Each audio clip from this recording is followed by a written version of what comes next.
उत्तराखंड की सियासत में सेवा विस्तार पर बवंडर मचा हुआ है। उत्तराखंड बेरोजगार संघ के अध्यक्ष और टिहरी से निर्दलीय चुनाव लड़कर सबको चौंकाने वाले बॉबी पवार ने पिछले दिनों एक बड़ा धमाका यूपीसीएल एमडी के सेवा विस्तार को लेकर के किया था। उसके बाद सचिवालय में आईएएस ऊर्जा सचिव मीनाक्षी सुंदरम के साथ उनकी भगचक भी होती है। उसके बाद से प्रदेश में सियासत गर्म है। कुछ लोग बॉबी पवार का सपोर्ट कर रहे हैं, तो कांग्रेस की दिग्गज नेता प्रीतम सिंह ने कहा कि साहब एक अधिकारी के एक्सटेंशन की बात क्यों हो रही है, बहुत सारे ऐसे अधिकारी हैं उनके। उन्होंने जिक्र भी किया कि चीफ सेक्रेटरी राधा रतूड़ी से लेकर के पीडब्ल्यूडी के चीफ, यूजेवीएनएल, पिटकुल, इस तरह उन्होंने बहुत सारे नाम गिनाए। तो हमारे साथ खुद आप देख रहे हैं स्क्रीन में, खुद बॉबी पवार आज आए हैं और इस मसले पर वो अपनी बात भी रखेंगे। बॉबी भाई, आपने जिस तरह से बड़ा खुलासा किया तो उसके बाद उसने पूरी उत्तराखंड की सियासत को एक तरह से बावेला मचाते, लेकिन अब आप पर लोग सवाल उठा रहे हैं कि साहब आप चीफ सेक्रेटरी राधा रतूड़ी भी एक्सटेंशन पे हैं, पीडब्ल्यूडी के चीफ भी एक्सटेंशन पे हैं, पिटकुल यूजेवीएनएल में भी एक्सटेंशन पे हैं अधिकारी हैं, लेकिन आप यूपीसीएल एमडी को लेकर के एक मुद्दा क्यों उठा रहे हैं? क्या वजह है? क्या आप एक ही मुद्दा उठा रहे हैं या कुछ और बात है? देखिए, मुद्दे तो हमने बहुत सारे उठाए हैं। और दूसरी बात यह है कि हमने अपनी प्रेस वार्ता में लगभग 4 से 5 बार हम्म, लगातार ये कहा कि भई इस परिपाटी को समाप्त कर देना चाहिए। हम्म, अगर हम प्रदेश से इस परिपाटी को समाप्त करने की बात कर रहे हैं, तो उसमें तो कोई विभाग बच नहीं जाता है। हम्म, दूसरी बात ये है कि हाँ, ठीक है, मेरे पास अगर कुमार यादव के कुछ कागज़ आए हैं, हम्म, जिसमें अनियमितताओं को लेकर हमने पहले भी सरकार को जगाया है, विभागीय मंत्री मुख्यमंत्री खुद है, उनको जगाया है, उनके विभागीय सचिव को दिया है, मुख्य सचिव को दिया है। तो इसके बाद भी संज्ञान ना लेना और एक्सटेंशन करना, तो ये दर्शाता है कि कितने गठजोड़ जो अधिकारी और सचिव के बीच है, या मुख्यमंत्री और सचिव के बीच है। मुझे लगता है कि कहीं न कहीं वो सारी चीज़ें हैं। अब देखिए, बात आरोपों की है तो आरोप तो ठीक है, विपक्ष का काम है आरोप लगाना। पर विपक्ष का काम आरोप लगाना सत्ता पक्ष पर होता है। अगर कोई इस मसले को उजागर कर रहा है, तो मैं चाहता हूँ कि मैंने अनिल कुमार यादव का खुलासा किया है, प्रीतम सिंह जी किसी दूसरे का करें, हरीश राव जी किसी तीसरे का करें, कोदियाल जी किसी चौथे का करें। हम्म। तो क्या विपक्ष उल्टे सवाल उन पर दागेगा जो कोई खुलासे कर रहे क्या हैं? क्या विपक्ष ये विपक्ष सरकार की का भूमिका बचाव है? कर, सरकार आपको लग रहा है बचाव कर रहा है इस मामले में, जिस देखिए, तरह के स्टेटमेंट्स आ रहे जिस हैं? तरीके के स्टेटमेंट आ रहे हैं, मुझे लगता है कि कहीं न कहीं प्रीतम सिंह जी को लगाव है यादव जी से भी, और प्रीतम सिंह जी को लगाव है सरकार से कि ना सरकार जैसा कर रही है वो ठीक है। हम्म, पर मैं कहना चाहता हूँ कि प्रीतम सिंह जी भी 1-2 और खुलासे करें, जो हमसे छूट गया उन पे करें। और अगर वो नहीं कर सकते, तो देखिए, बॉबी पवार आज जो भी बात कहता है वो साक्ष्यों के आधार पर, कागज़ों के आधार पर कहता है। अगर हम कोई बिना कागज़ों के आधार पर बात करने लग जाएँ, तो सरकार बैठी है हम्म, कि कब इस प्रकार की गलती करें और कब हम जेल के अंदर डाल दें। हम्म, तो जब दूसरे व्यक्तियों के हमारे पास कोई अभी कागज़ नहीं आए, तो हम कैसे अभी खुलासा कर सकते हैं? जिस दिन हम्म, कागज़ आएँगे, हम्म, उस दिन उनका भी खुलासा होगा। और दूसरी बात ये कि हमने अपने प्रेस वार्ता में केवल अनिल कुमार यादव का नाम नहीं लिया। हम्म, हमने सिंघल का नाम लिया, हमने बलूनी का नाम लिया, हम तमाम ऐसे नाम लिए कि भई अगर इस प्रकार की परिपाटी चल रही है, इसको समाप्त कर दें। और हमने मीनाक्षी सचिव सुंदरम है, उनसे भी एक बात कही थी कि अगर उन्होंने भी कहा था कि तब हम्म, आप नहीं आए, तब मैंने कहा कि जब ये चीज़ें हैं तो आप इस परिपाटी को समाप्त कर दीजिए। हम्म, हम जब आए हैं तो आज के बाद समाप्त कर दीजिए। तो ये सारी चीज़ें हैं, आरोप-प्रत्यारोप तो देखिए विपक्ष का काम है, पर सत्ता पक्ष पे लगाने चाहिए। अब आज इस प्रकार से कर रहे हैं, तो मुझे लग रहा है इसमें कुछ और गहराई है। प्रीतम सिंह ने एक सवाल ये भी पूछा कि साहब ऐसा लगता है कि जैसे बॉबी पवार कोई नॉन टेक्निकल आदमी है, वो यूपीसीएल का एमडी बनना चाहता है, उनको सपोर्ट करने के लिए, और ये जो एग्जिस्टिंग एमडी है अनिल कुमार यादव है, इस पे अटैक कर रहे हैं। क्या आप किसी को ऐसे भी मतलब वहां पे बनवाना चाहते हैं क्या? ऐसा भी जो आरोप है, इस पे आप क्या कहेंगे? देखिए, हमारे संज्ञान में तो ऐसा मामला नहीं है कि बॉबी पवार किसी नॉन टेक्निकल वाले आदमी को वो बनाएँ।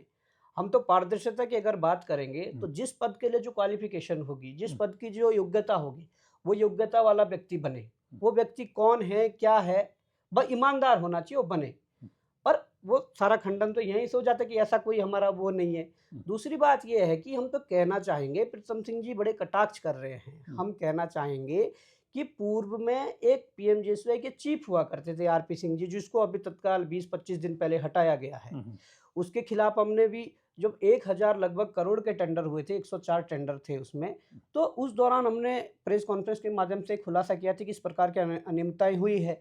और प्रीतम सिंह जी ने उस प्रश्न को विधानसभा के अंदर उठाया था और ये कहा था कि मैंने आरपी सिंह को 28 बार कॉल किया है और इन्होंने हम्म, कॉल नहीं उठाया। हम्म, उसके बाद इतने गुस्से में प्रीतम सिंह जी विधानसभा में दिख रहे थे, पर ऐसा क्या हुआ ना तो जो जांच एक कमेटी बनी थी, ना तो उस कमेटी की कोई रिपोर्ट आई, और जो उसमें चीज़ें हुई, क्या इतनी मैनेज चीज़ें हो गई? क्योंकि हमने अंदर-अंदर ये भी सुना है कि जब मैनेज हुए तो कई उनके ठेकेदारों को टेंडर दिए गए और कई ठेकेदारों से लेन-देन हुई है।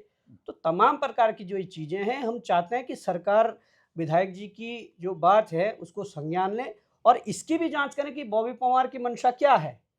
बॉबी पंवार ये तो क्यों ये प्रीतम नहीं, सिंह ने नहीं, भी सरकार से मांग की है कि मैं भाई इस वही चीज कह की रहा हूँ, जांच होनी चाहिए। मैं सरकार से माँग कर रहा हूँ कि प्रीतम सिंह जी की बातों को संज्ञान लेकर सरकार जाँच करे कि बॉबी पंवार की मंशा क्या वास्तव में ऐसी है? और दूसरी बात है, इसकी भी जाँच करें कि पीएमजीएसवाई में जो ये मुझे लग रहा है कि जो मैनेज चीज़ें हुई है, ऐसा क्या है कि एक अधिकारी 28 बार कॉल नहीं उठा रहे और उसके बाद आप बड़े गुस्से में सारी चीज़ें करते हैं। क्या टेंडरों तक ये लड़ाई है?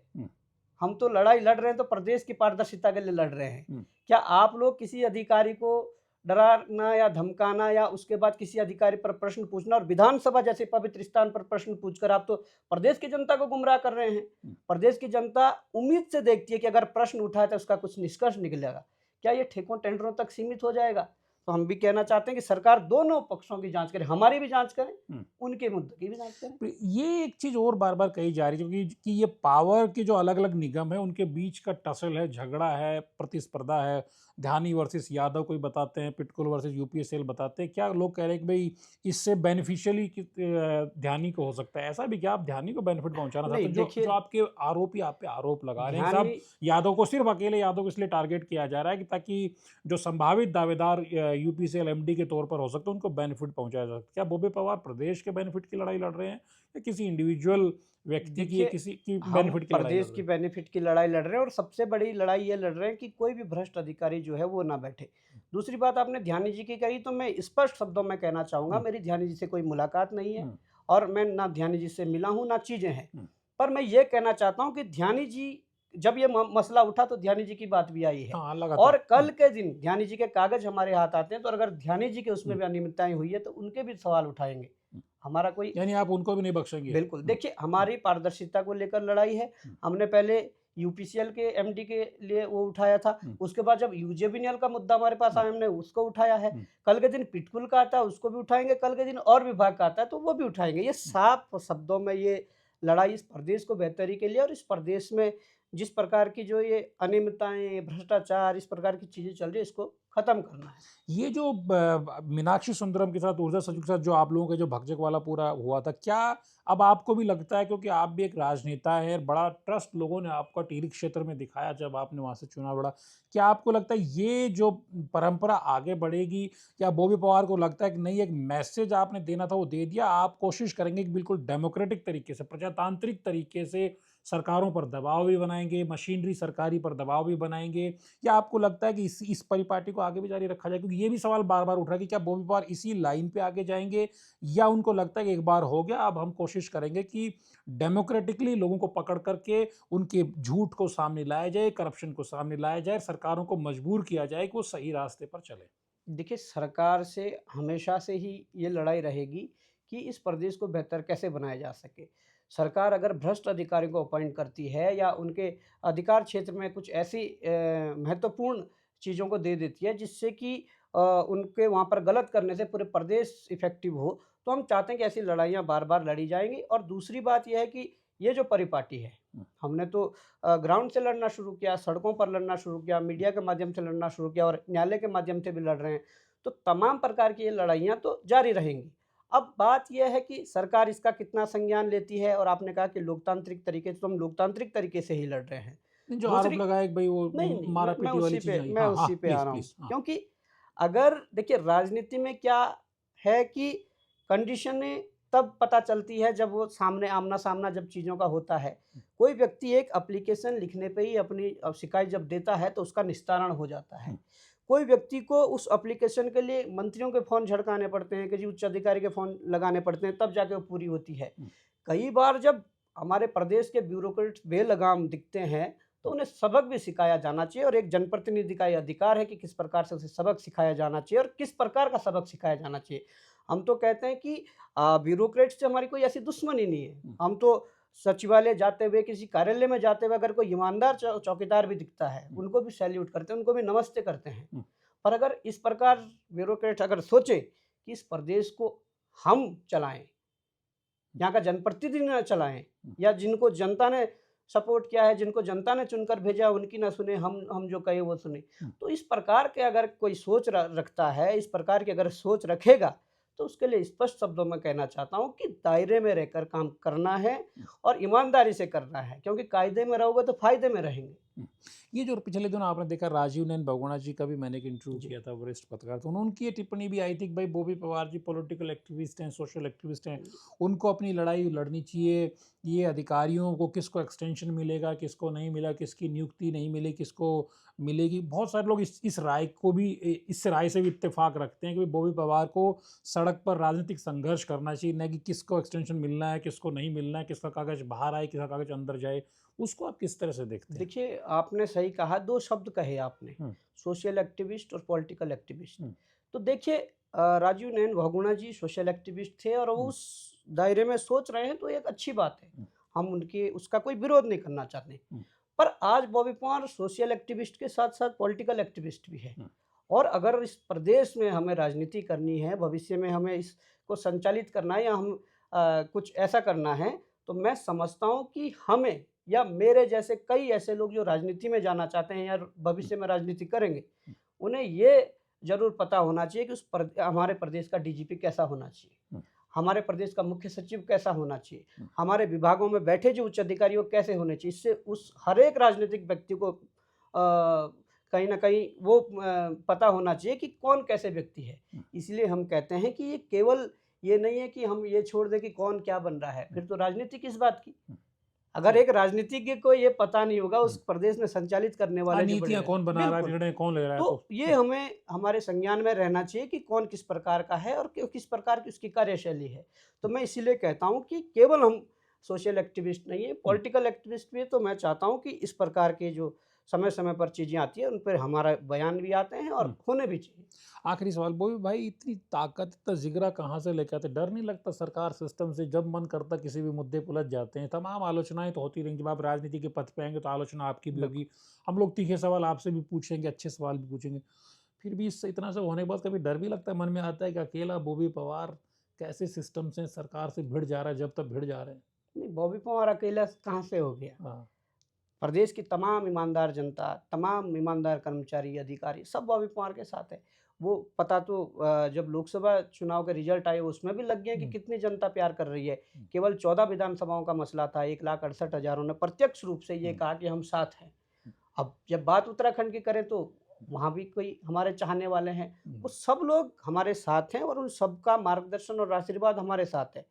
वो केवल ये चाहते हैं कि बॉबी पवार अगर लड़ रहा है, तो हमारे लिए लड़ रहा है, और अगर हमारे लिए लड़ रहा है तो बॉबी पवार के पीछे और उनके साथ हम खड़े हैं। हम्म।